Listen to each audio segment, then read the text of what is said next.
Hello everybody, I'm Lup from Singapore. Today I shall talk about a fun new gadget, PineDio Stack BL604, and how we ported NuttX drivers and apps to this device. PineDio Stack is a gadget for IoT developers that talks to the LoRaWAN IoT network. In a while we shall explain the drivers and apps that we have created for LoRaWAN and the touchscreen. Building these apps in C might get too complicated, so we plan to build them in Zig. Zig is a newer programming language that works well with C, and it feels highly suitable for building IoT and touchscreen apps. We welcome developers from the NuttX community to help create drivers and apps for PineDio Stack. We have done many interesting things to make the onboarding experience as smooth as possible. I will explain in a while. If you would like to download the presentation slides, please head over to this link, lutyuan.github.io/nuttx. That's the letter L, not the digit 1. All my presentations, articles, and source code are available at that link. So what is PineDio Stack BL604? PineDio Stack is a new IoT gadget by Pine64 that's packed with goodies. ST7789 display, I2C touch panel, Semtech SX1262 LoRa transceiver that will talk to LoRaWAN networks, GPS power management unit, accelerometer, compass, SPI flash, JTAG, push button. On top of all that, we also get Wi-Fi and Bluetooth LE. So PineDio Stack is an incredible IoT gadget in the form factor of a chunky watch. Looks like a smartwatch, but thicker. In fact, my good friend JF is building smartwatch firmware for this gadget. But do not rush online to buy this yet. It's not available right now. I will talk more about this. Here is PineDio Stack BL604 running an LVGL touchscreen app on NuttX. We can see that the ST7789 LCD display works great with NuttX. The I2C touch panel responds correctly to touch input. We are looking at the touch panel calibration of our touchscreen app. The screen refresh looks laggy due to an issue with SPI DMA. I shall explain why in a while. So what powers the PineDio Stack? Inside our IoT gadget is a Bouffalo Lab BL604 SoC. 32-bit RISC-V with Wi-Fi and Bluetooth LE. Plenty of GPIOS, 23. This is the first RISC-V SoC by Bouffalo Lab. No legacy stuff. Though there are some SPI and I2C quirks, I shall explain later. The RISC-V core is based on Sci5E24 and it supports hardware floating point, which makes it quite unique among RISC-V microcontrollers. But it also causes some interesting problems, as we shall soon see. BL604 is already supported by NuttX today, so most of our work is in creating the drivers and the apps for PineDio Stack. I am very happy to report that the ST7789 display works perfectly fine with NuttX right out of the box. Graphical apps coded with LVGL Library work okay too. Just that we had some issues specific to BL604. SPI mode works differently on BL604, and MISO and MOSI are swapped strangely. Sadly, the rendering looks laggy today because SPI DMA isn't supported on BL604 yet. I'm really hoping that SPI DMA will be available for BL604 someday. Now, before testing on PineDio Stack, I actually tested the ST7789 display on BL602. BL602 is a smaller sibling of BL604 with fewer GPIOs. I'm so glad that I had a logic analyzer. Some of the SPI and I2C quirks can be really tricky to troubleshoot on BL604, like MISO and MOSI getting swapped, SPI modes that work differently on BL604, or when the I2C sub address doesn't get sent correctly. A logic analyzer is a great investment for any kind of embedded development. Things get challenging when we created the touch panel driver. PineDio Stack has a high nitron CST816S touch panel based on I2C, which has zero detailed documentation. We don't really know anything about the I2C registers that it uses. All we have is a reference implementation of a CST816S driver that we reverse engineered to build a working driver, first for PineTime smartwatch and now for PineDio Stack. I'm so glad that we have a touch input driver that works with LVGL apps on NuttX. Though I2C on BL604 has some issues on NuttX. You know, when we talk to I2C devices on an I2C bus, you need to send the register ID inside the I2C request. BL604 calls this the I2C subaddress, and it mandates that we send the I2C subaddress through a dedicated hardware register. But NuttX assumes that I2C subaddress is part of the I2C data. So right now, NuttX extracts I2C subaddress from the I2C data. Under some conditions, it doesn't quite work correctly. Perhaps we might need to extend the NuttX I2C interface to support I2C subaddress as a separate parameter.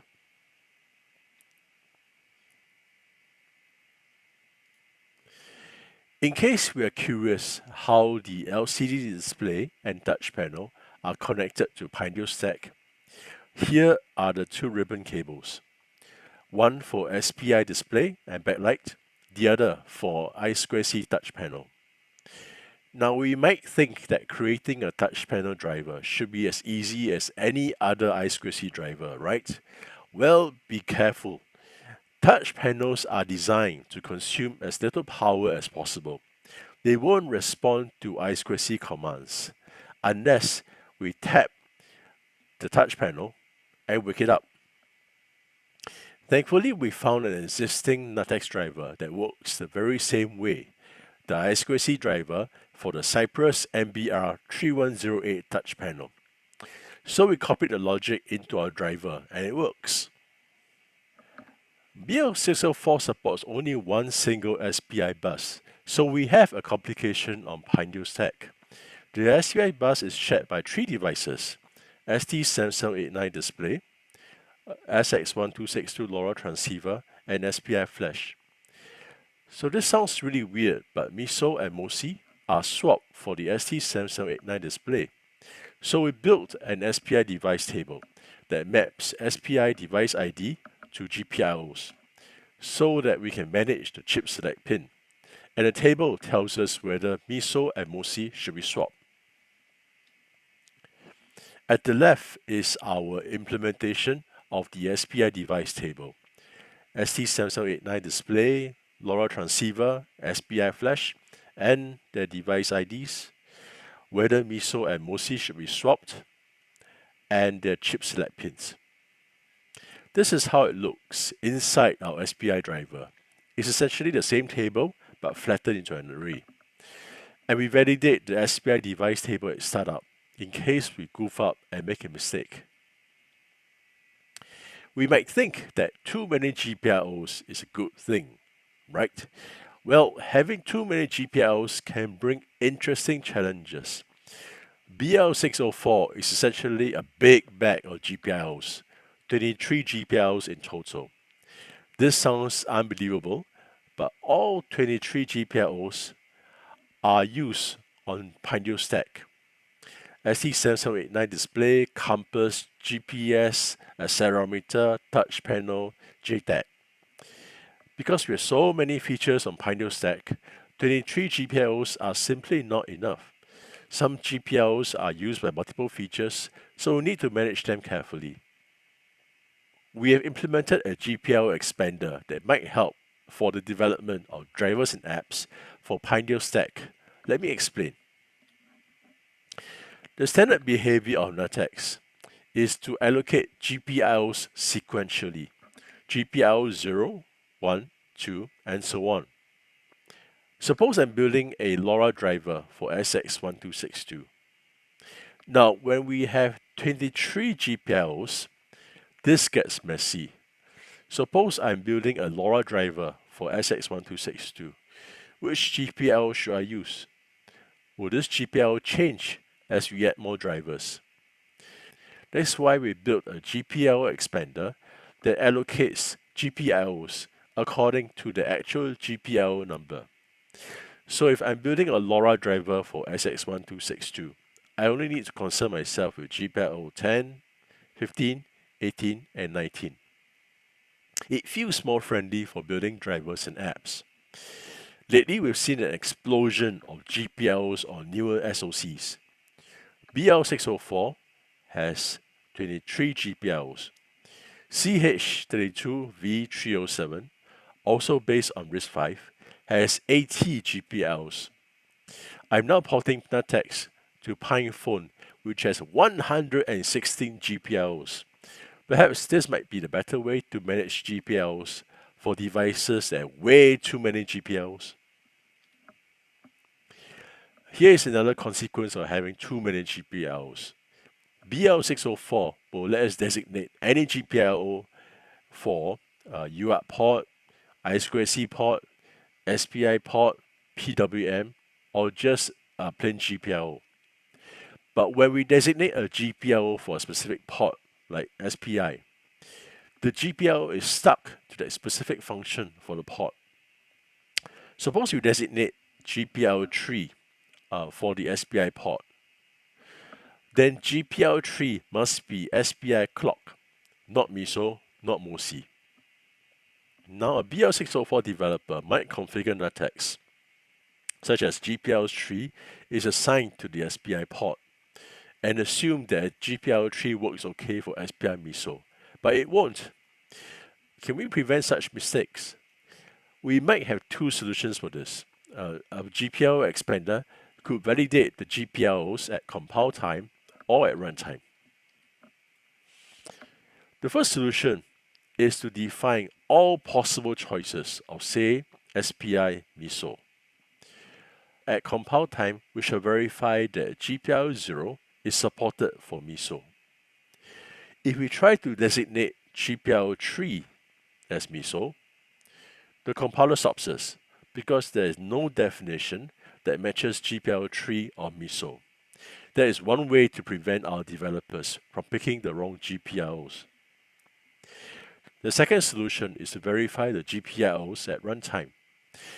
When our GPIO Expander is loaded at startup, it checks every GPIO and the function that it's designated for. This simple implementation assumes that our GPIOs are listed in a predefined order: UART receive, then transmit, receive, then transmit, I2C, SCL, then SDA. Our GPIO Expander verifies each GPIO according to the predefined order. We haven't implemented GPIO validation for PineDio Stack, but this feature might be super useful for devices with many GPIOs. Let us talk about the most interesting feature of our IoT gadget, LoRaWAN. LoRaWAN is a low-power, long-range, low-bandwidth wireless network for IoT sensors. By long range, we mean 5 kilometers or 3 miles in urban areas, and up to 15 kilometers or 10 miles in rural areas. But LoRaWAN is also constrained by low bandwidth. Depending on data rate and radio interference, we might expect to send 50 bytes in a packet. To minimize packet loss, it's probably safer to send 10 bytes in a packet. PineDio Stack has an onboard Semtech SX1262 LoRa transceiver that supports LoRaWAN. Semtech has a reference implementation for the LoRaWAN network stack that we ported to NuttX. LoRaWAN devices like PineDio Stack will send packets to a LoRaWAN gateway. We have tested two types of LoRaWAN gateways: a private gateway, that's chirp stack running on this black box here, and a public gateway, the Things Network, which is a public LoRaWAN network that is free to use worldwide. Our LoRaWAN stack also works on ESP32. Some folks in the NuttX community have confirmed that it works on ESP32. Earlier, we said that Semtech, the maker of the LoRa transceiver, has a reference implementation of the LoRaWAN network stack. There are two parts in the LoRaWAN stack: the SX1262 library that controls the SX1262 LoRa transceiver, and the LoRaWAN library that implements the LoRaWAN protocol. We ported both parts to NuttX as NuttX libraries.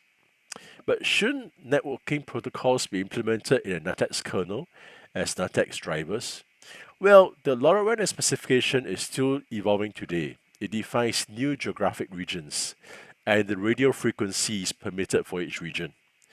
That's why we kept changes to a minimum, and we run the LoRaWAN library as is, nearly identical to the reference implementation. So if the LoRaWAN specification changes, we only need to merge updates from the reference implementation. It's easy to do this in a NuttX library, harder to do in a NuttX driver. Our LoRaWAN library calls Nimble Porting Layer, an open source library that provides multi-threading, message queues, and timers. Could we have done this by calling NuttX directly? Most certainly. Just that I'm more familiar with Nimble Porting Layer, having used it in a couple of projects. By the way, Nimble comes from another Apache project, the Minute Embedded Operating System. We tested the LoRaWAN stack in three ways. First, we use a software-defined radio as a spectrum analyzer to verify that our LoRa transceiver is transmitting at the right frequency and with the right power. Here we use AirSpy as the software-defined radio to capture the packets transmitted by our LoRa transceiver. LoRa packets have a distinctive shape. We call it the LoRa chirp. Maybe because it works like a bird chirping across frequencies. When we see the LoRa chirp, we know that LoRa works. LoRaWAN builds upon LoRa, so we test LoRaWAN NICs. This black box is a LoRaWAN gateway that I bought from REC Wireless. It's actually a Raspberry Pi inside. In the LoRaWAN gateway, we run ChirpStack, the open source LoRaWAN stack for private LoRaWAN gateways. And we transmit a LoRaWAN packet from PineDio Stack. We verify the packet was received correctly by the LoRaWAN gateway. ChirpStack shows the packet received. Hi, NuttX. From private now to public.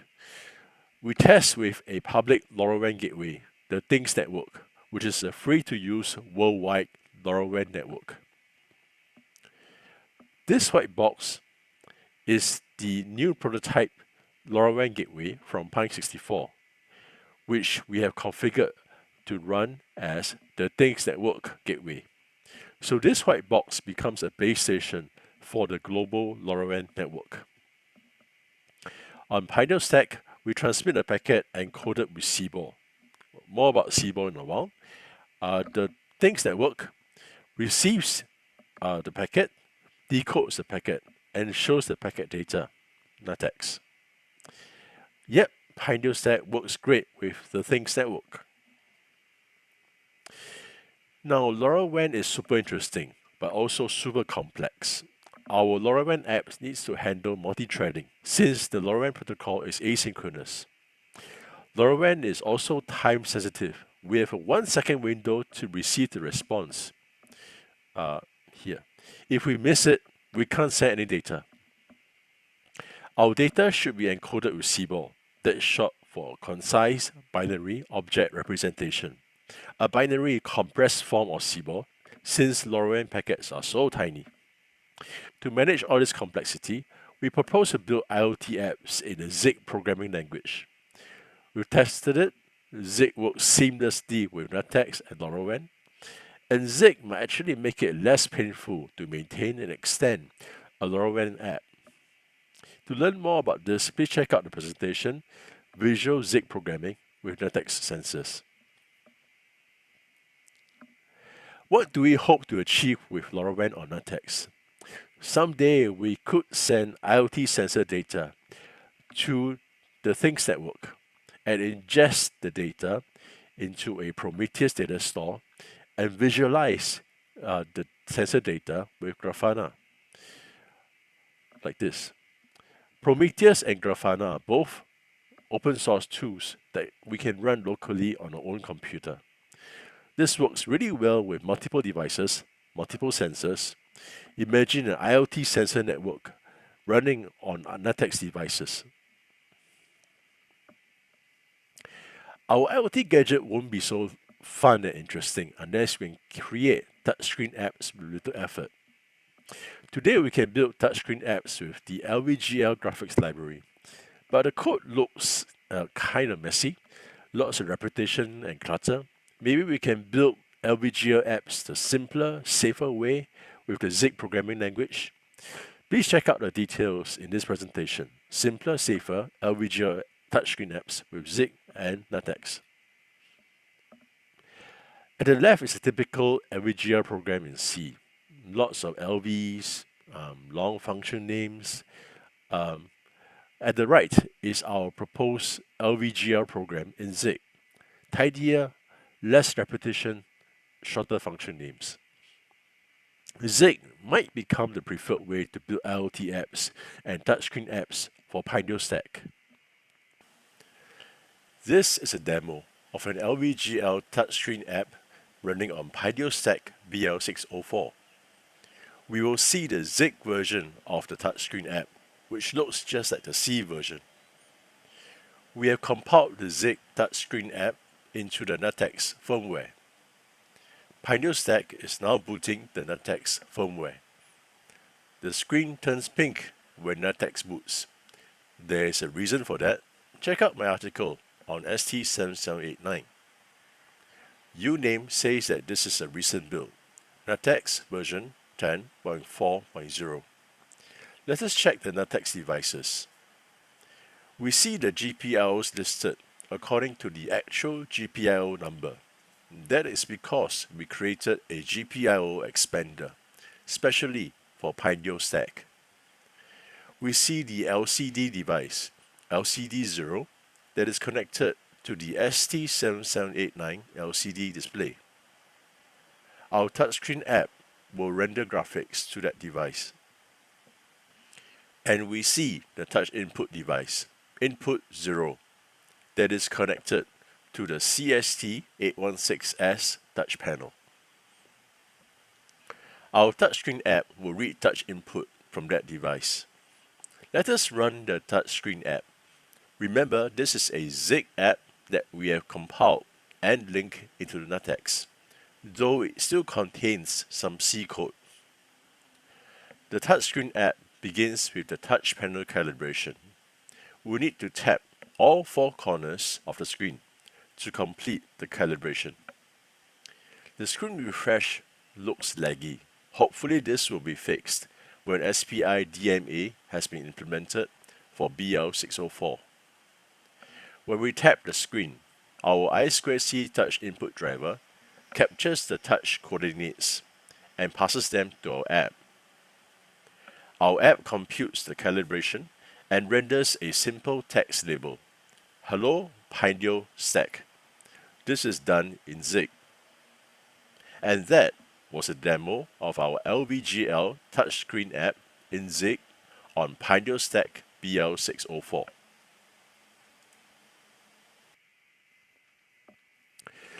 One of the toughest challenges for PineDio Stack is to keep it in sync with NuttX Mainline.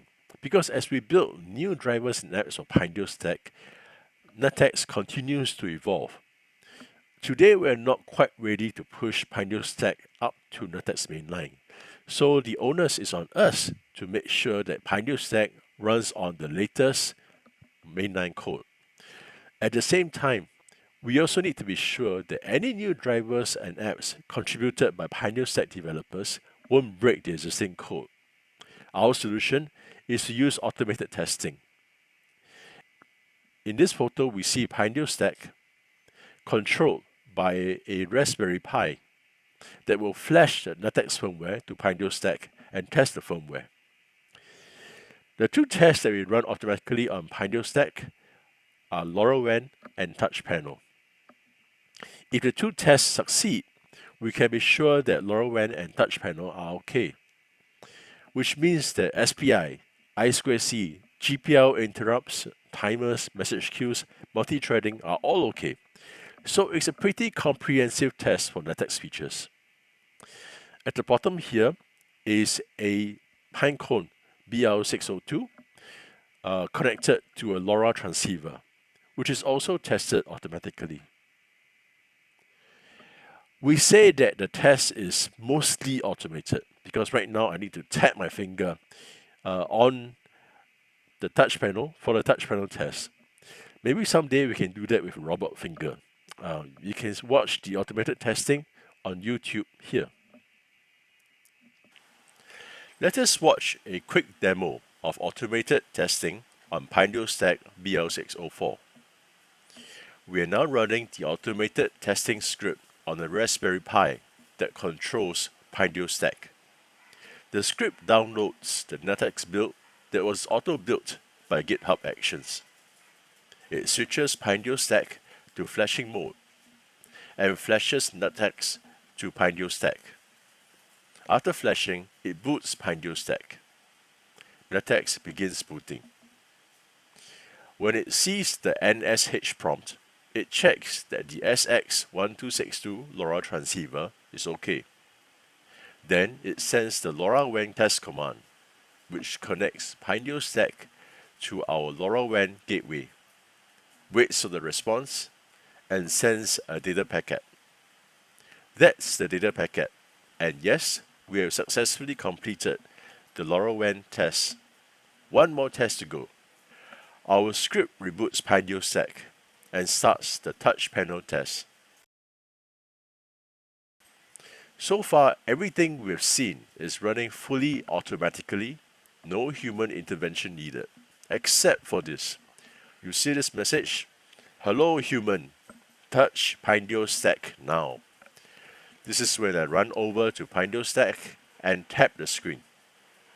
This registers a touch event on the touch panel.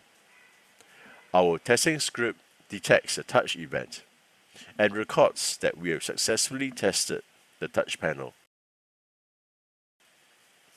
Our testing script uploads the entire test log to the GitHub release notes as a public record. And that's how we do automated testing on PineDio Stack. The logs for the automated testing are auto-uploaded to GitHub release notes. So this becomes a public record that this NuttX build works for PineDio Stack. And it works okay with LoRaWAN and the touch panel. In the center, we see the LoRaWAN stack submitting a packet to our LoRaWAN gateway. This is only possible after you have successfully joined the LoRaWAN network, which means that PineDio Stack has correctly processed the joint network response from the LoRaWAN gateway. At right, we see the PineDio Stack responding to the touch my finger, which means that an I2C touch panel driver is working okay. How often do we run these automated tests? Well, we target to merge and test the updates from NuttX Mainline every 2 weeks so that PineDio Stack developers are always working on the latest and greatest version of NuttX. We auto-test NuttX on 2 devices, PinePhone BL602 and PineDio Stack.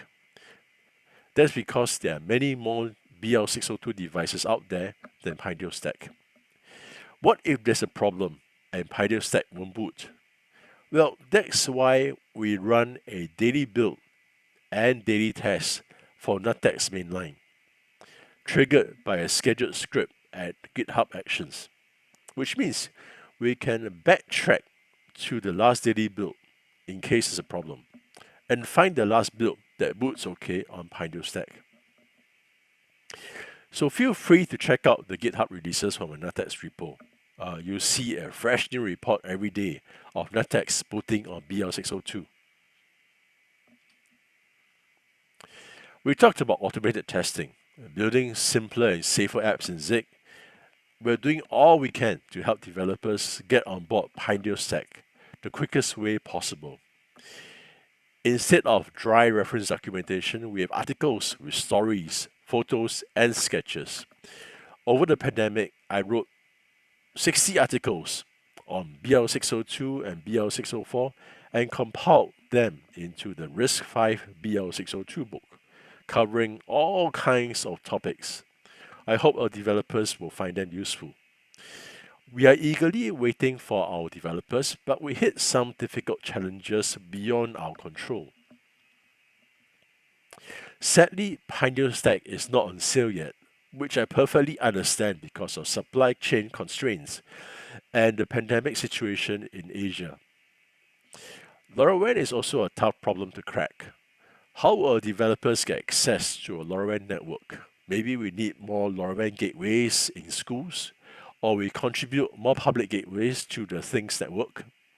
Or should we switch to Wi-Fi or Bluetooth LE for sending sensor data? We are working with plenty of new and unfamiliar hardware in PineDio Stack. Should we work with existing hardware that is a little more familiar?